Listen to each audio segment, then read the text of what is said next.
Hello बच्चों, आज हम हिंदी का 4th चैप्टर पढ़ेंगे जिसका नाम है सपना। बहुत ही खूबसूरत शब्द है ये और बहुत ही खूबसूरत इसका मतलब भी है। जब भी हम रात को सोते हैं तो हम सपने तो देखते हैं ना। कभी कभी अच्छे सपने देखते हैं और कभी कभी खराब सपने देखते हैं। अच्छे सपने देखते हैं तो खुश हो जाते हैं और जब खराब सपने देखते हैं तो दुखी हो जाते हैं या डर जाते हैं, है ना।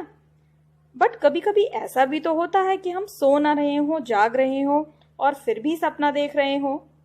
ऐसा हम सबके साथ होता है। जब कोई हमसे पूछता है कि तुम्हारा क्या बनने का सपना है, तो हम बोलते हैं ना कि मैं बड़े होकर एक पुलिस अफसर बनना चाहता हूँ, ये मेरा सपना है, क्योंकि मैं बड़े होकर देश की सेवा करना चाहता हूँ। या फिर दूसरा बच्चा बोलता है मेरा सपना डॉक्टर बनने का है। कोई और बच्चा बोलता है मेरा सपना टीचर बनने का है। तो हम सब सपने देखते हैं और सपने देखना बहुत ही अच्छी बात होती है। और सपने हमेशा बड़े देखने चाहिए, छोटे नहीं देखने चाहिए, बड़े देखने चाहिए। बड़े सपने देखने के लिए हम बड़े काम करेंगे, उनके पीछे दौड़ेंगे तो हमारे रास्ते अच्छे हो जाएंगे और हमें एक बड़ी मंजिल मिलेगी। तो चलिए अब हम चैप्टर को पढ़ते हैं। हम कुछ ऐसे सपने देखते हैं जिनके बारे में लगता है कि ये कभी सच नहीं हो सकते हैं। ऐसे बहुत सारे लोग बहुत बड़े बड़े सपने देख लेते हैं और सोचते हैं कि ऐसा कैसे हो सकता है, ऐसा होना तो संभव ही नहीं है। जैसे आज हम फोन पर कितने सारे काम कर लेते हैं। क्या आज से 100 साल पहले जब फोन हमारे पास नहीं था, हम सोच सकते थे कि ऐसा भी दिन आएगा जब हम दूर बैठकर एक दूसरे को देखकर एक दूसरे से बात कर पाएंगे? उस समय ऐसा सोचना असंभव था। लेकिन ऐसे ही कुछ असंभव सपनों को सच कर दिखाते हैं कौन? हमारे महान वैज्ञानिक। हमारे बहुत सारे ऐसे महान वैज्ञानिक हैं जो रात दिन मेहनत करते हैं, कोशिश करते रहते हैं, कभी थकते भी नहीं हैं और हमारे लिए इस तरह के यंत्रों को बनाते हैं, उनको डेवलप करते हैं जिनसे हमारी जिंदगी पूरी तरह से बदल जाती है। आपको पता है वो ऐसा क्यों कर पाते हैं? इसके पीछे सिर्फ एक वजह है कि वो सपना देखते हैं। जो भी सपना देखते हैं बस अगले दिन सुबह उठकर उसको पूरा करने की कोशिश में लग जाते हैं। आइए हम कुछ चीजों को देखते हैं और पता करते हैं कि इन चीजों को बनाने का सपना सबसे पहले किसने देखा था और क्या उन्होंने इसको बनाने का अपना सपना पूरा किया या नहीं। तो आप रेडी हो जाइए। सबसे पहले आपके सामने जो पिक्चर आ रही है वो किसकी है? पेन। ये है एक बॉल पॉइंट पेन। इसकी डिजाइन सबसे पहले किसने बनाई थी? उन साइंटिस्ट का नाम है जॉन जैकब लाउड। शॉर्ट में हम बोलते हैं जॉन जे लाउड। बॉल पॉइंट पेन की डिजाइन सबसे पहले इन्होंने बनाई थी, जॉन जे लाउड। जाहिर सी बात है कि इस तरह का पेन बनाने की उन्होंने कोशिश की होगी, तो उससे पहले ऐसा पेन बनाने का उन्होंने एक सपना भी देखा होगा और बहुत लंबे समय तक लगातार कोशिश करने के बाद उन्होंने अपना सपना पूरा किया होगा। क्या आप इस पिक्चर को देखकर पहचान सकते हैं ये क्या है? कोशिश कीजिए। नहीं पहचान पा रहे हैं, कोई बात नहीं। ये बेटा एक प्रिंटिंग प्रेस है। प्रिंटिंग प्रेस का मतलब होता है कि इस मशीन के ऊपर छपाई होती थी, प्रिंट किया जाता था। जैसे आपकी किताबें होती हैं तो उसको छापा जाता है।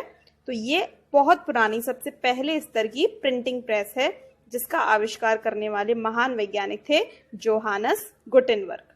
क्या नाम था उनका? Johannes Gutenberg. उन्होंने सबसे पहले प्रिंटिंग प्रेस का आविष्कार किया था। अगली जो पिक्चर है वो तो बहुत ही इजी है, बाइसिकल, है ना। तो बाइसिकल को बनाने वाले जो साइंटिस्ट थे, या हम कह सकते हैं इसका सपना देखने वाले जो साइंटिस्ट थे, उनका क्या नाम था? उनका नाम था किर्कपैट्रिक मैकमिलन। किर्कपैट्रिक मैकमिलन, इन्होंने बाइसिकल बनाई थी। तो चलिए बच्चों, अब हम अपने चैप्टर पर आते हैं। 4 लाइनें आपके सामने हैं जिन्हें मैं पढ़ती हूँ। व्यास मुनि ने सपना देखा, संजय को दी दिव्य दृष्टि। महल में रह धृतराष्ट्र ने देखा, भारत का वह महायुद्ध। आजकल टीवी पर महाभारत तो चली रही है ना। अगर बच्चे आप लोग महाभारत देखते हो तो आपको कुछ कुछ इसके बारे में पता होगा। मैं मतलब समझाती हूँ अब इसका। व्यास मुनि ने सपना देखा। व्यास मुनि मतलब जो महर्षि वेद व्यास थे, उन्होंने एक सपना देखा। ठीक है। संजय को दी दिव्य दृष्टि। तो महाभारत में एक पात्र हैं जिसका नाम संजय है। वो महाराजा धृतराष्ट्र के सारथी थे और वेद व्यास के शिष्य थे। दिव्य दृष्टि मिली हुई थी और वो किसने दी थी? उनके गुरुजी महर्षि वेद व्यास जी ने उनको वो दिव्य दृष्टि दी थी। दिव्य दृष्टि का मतलब क्या होता है? दिव्य दृष्टि का मतलब ये होता है कि आपकी जो दृष्टि है, आपकी जो नजर है, वो देवताओं की तरह है। अब देवताओं की नजर कैसी होती है? देवताओं की नजर ऐसी होती है कि वो जहां बैठे होते हैं वहां से दूर दूर तक की चीजें देख सकते हैं बिना वहां जाए हुए। जो काम आज हम फोन पर करते हैं ना, हम यहाँ अपने घर में बैठे हुए हैं, लेकिन फिर भी हम जो हमारा दूसरे शहर में दोस्त बैठा हुआ है उसको देख सकते हैं और उससे बातें कर सकते हैं। लेकिन अब हम ये करते हैं डिवाइस से, अपने फोन से या लैपटॉप से। बट उस टाइम पर ना तो फोन थे ना लैपटॉप थे, उसके बावजूद भी संजय दिव्य दृष्टि की मदद से एक स्थान पर बैठकर दूसरे स्थान पर क्या हो रहा है इसका पता लगा लेते थे। और ऐसी शक्ति उनको कहां से मिली थी? अपने गुरु वेद व्यास से। महल में रह धृतराष्ट्र ने देखा। अब धृतराष्ट्र जो थे वो महल में थे। ठीक है। वो भी ब्लाइंड थे, वो भी अंधे थे। तो वो महल में बैठे हुए थे और महाभारत का युद्ध चल रहा था कुरुक्षेत्र में। अब उनको जानना था कि युद्ध में क्या हो रहा है। तो क्या हुआ कि उनको संजय उनके पास ही खड़े थे। संजय ने वहीं से देखकर ये बता दिया कि महाभारत के युद्ध में क्या चल रहा है। जितने दिनों तक महाभारत का युद्ध चलता रहा, संजय धृतराष्ट्र को उस युद्ध का पूरा वर्णन, उस युद्ध की पूरी कहानी वहीं से खड़े होकर, वहीं से देखकर सुनाते रहे और धृतराष्ट्र को पता लगता रहा कि युद्ध में क्या हो रहा है। तो बहुत बड़ा युद्ध था, इसलिए लिखा है भारत का वह महायुद्ध। अगली 4 लाइन पढ़ते हैं। व्यास मुनि के सपने को बेयर्ड ने सच कर दिखा दिया। घर बैठे ही हम सबको दुनिया का दर्शन करा दिया। अब देखो कितनी पुरानी बात है। महाभारत आज से हजारों साल पहले, 6000 साल पहले घटित हुआ था। व्यास मुनि ने उस समय सपना देखा, संजय को दिव्य दृष्टि दी और ये सपना दिखाया कि हम भविष्य में ऐसा कर सकते हैं, एक जगह पर बैठकर दूसरी जगह क्या हो रहा है पता लगा सकते हैं। आप पिक्चर में देखो, सिंहासन पर महाराज धृतराष्ट्र बैठे हुए हैं और संजय उनको वर्णन युद्ध का सुना रहे हैं। तो व्यास मुनि ने एक सपना दिखा दिया ना कि ऐसा हो सकता है, ऐसा होना असंभव नहीं है। और आगे जाकर क्या हुआ? एक साइंटिस्ट पैदा हुए जिनका नाम था जॉन लॉगी बेयर्ड। शॉर्ट में हम उन्हें JL बेयर्ड भी बोलते हैं। उन्होंने वास्तव में एक ऐसा यंत्र बना दिया, एक ऐसी डिवाइस बना दी जिससे कि ऐसा करना संभव हो गया। क्या बनाया उन्होंने? उन्होंने टेलीविजन बना दिया। क्या बना दिया? टेलीविजन बना दिया। अब टेलीविजन पर बैठकर हम घर बैठकर क्या कर सकते हैं? दुनिया के दर्शन कर सकते हैं। पूरी दुनिया में जो कुछ भी हो रहा है आज हम अपने कमरे में टेलीविजन पर बैठकर बड़े ही आराम से उसको देख सकते हैं। हमें वहां जाने की जरूरत नहीं है ना। आपको न्यूज चैनल पर कितना कुछ दिखाई दे जाता है, दूसरे शहरों में क्या हो रहा है, दूसरे राज्यों में क्या हो रहा है, दूसरे देशों में क्या हो रहा है, समुद्र में क्या हो रहा है, आसमान में क्या हो रहा है, सब कुछ आप टीवी पर देख सकते हो। किसकी मदद से? यंत्र की मदद से।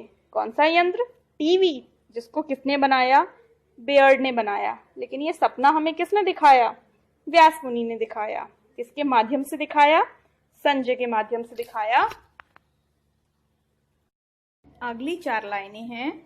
लियो दा विंसी का सपना, मनुपुत्र विचरता है नभ में, राइट बंधुओं ने सचमुच दे पंख हवा में उड़ा दिया। अब लियो दा विंसी, इनका पूरा नाम है लियोनार्डो दा विंसी। ये इटली के महान, क्या कहें इनके बारे में, शिल्पकार थे, मूर्तिकार थे, वास्तुकार थे, संगीतज्ञ थे, इंजीनियर भी थे, वैज्ञानिक भी थे, बहुत सारी कलाएं थी इनमें। तो इन्होंने सबसे पहले उड़ने का सपना दिया। इन्होंने बहुत सारे ऐसे चित्र बनाए जिसमें इन्होंने हेलीकॉप्टर का चित्र बनाया, पैराशूट का चित्र बनाया। तो इनके चित्रों से ये लगा कि शायद भविष्य में कभी उड़ा भी जा सकता है, क्योंकि जिस टाइम पर ये थे इस धरती पर या हमारे बीच, उस टाइम पर ना कोई हेलीकॉप्टर थे, ना कोई एरोप्लेन थे, लेकिन सपना था उनके दिमाग में, है ना। तो उन्होंने ऐसा पिक्चर बनाया, उन्होंने ऐसे चित्र बनाए जिसमें ये दिखाई पड़ता था कि वो सपना देख रहे हैं कि भविष्य में हम उड़ सकते हैं। और आज उनको दुनिया को छोड़े हुए कई साल हो गए, लेकिन आज सच्चाई क्या है, आज हम वास्तव में आकाश में उड़ रहे हैं ना। तो यहाँ पर यही लिखा हुआ है, मनुपुत्र। मनुपुत्र का मतलब क्या हुआ, मनुष्य। विचरता, विचरता मतलब घूमता फिरता है, विचरण करता है नभ में, और नभ का मतलब आकाश में। तो लियो दा विंसी ने सपना देखा था कि एक दिन हम उड़ेंगे, और आज सच्चाई ये है कि हम आकाश में उड़ रहे हैं। राइट बंधुओं ने सचमुच, अब राइट ब्रदर्स, जिसको आपने याद किया है कि राइट ब्रदर्स ने किसका आविष्कार किया था, एरोप्लेन का आविष्कार किया था। तो राइट ब्रदर्स, दो भाई थे, राइट ब्रदर्स ने एरोप्लेन का आविष्कार करके सच में क्या किया, हमें उड़ाने में मदद की हमारी। दे पंख हवा में उड़ा दिया। तो हमारे पंख तो नहीं है ना, लेकिन उन्होंने हेलीकॉप्टर बनाकर, सॉरी एरोप्लेन बनाकर हमारे को पंख दे दिए और हम हवा में उड़ने लगे। तो सपना देखना बहुत ज़रूरी है। इससे कोई फर्क नहीं पड़ता कि आप कैसा सपना देखते हैं। बड़े से बड़ा सपना भी अगर आप देखते हैं और अगर आप पूरा करने का प्रयास करते हैं तो वो सपना आपका ज़रूर पूरा होता है। बस जितनी मेहनत उस सपने को पूरा करने के लिए लगनी चाहिए, उतनी मेहनत आपको करनी पड़ेगी। ठीक है, आगे चलते हैं। अब आप पहचानिए, आपके सामने जो पिक्चर है वो किसकी है, पहचान पाए आप? मैं बताती हूँ, यही है आपके लियो दा विंसी। अगली 4 लाइनें हैं। घर घर में हो नित दिवाली और रात ना रह जाए काली, सपना तो यह हम सबका था, एडिसन ने सच कर दिखा दिया। क्या मतलब है, घर घर में हो नित दिवाली। नित का मतलब होता है रोजाना। दिवाली पर क्या होता है, बहुत सारी रोशनी होती है ना। तो हम सब क्या चाहते थे कि ये रोशनी केवल दिवाली पर ही क्यों हो, रोज होनी चाहिए ना। रात ना रह जाए काली, तो रात में इतना कालापन क्यों हो, रात में इतना अंधेरा क्यों हो, क्यों हम रात को भी प्रकाश से ना भर दें। तो हमने सपना देखा, हम सबका सपना था ये, लेकिन इस सपने को किसने सच किया, एक वैज्ञानिक थे एडिसन, उन्होंने इस सपने को सच किया। क्या किया उन्होंने, क्या बनाया जिससे ये सपना पूरा हुआ? जी हाँ, आपने बिल्कुल ठीक पहचाना, उन्होंने बल्ब बनाया। जो बल्ब घरों में लगते थे, गोल वाले, जिनमें येलो कलर की लाइट आती थी, बिल्कुल कांच वाले सिंपल वाले बल्ब, उन्होंने सबसे पहले उस बल्ब को बनाया। जैसे ही वो बल्ब हमने अपने घरों में लगाए, हमारे घरों में प्रकाश ही प्रकाश फैल गया।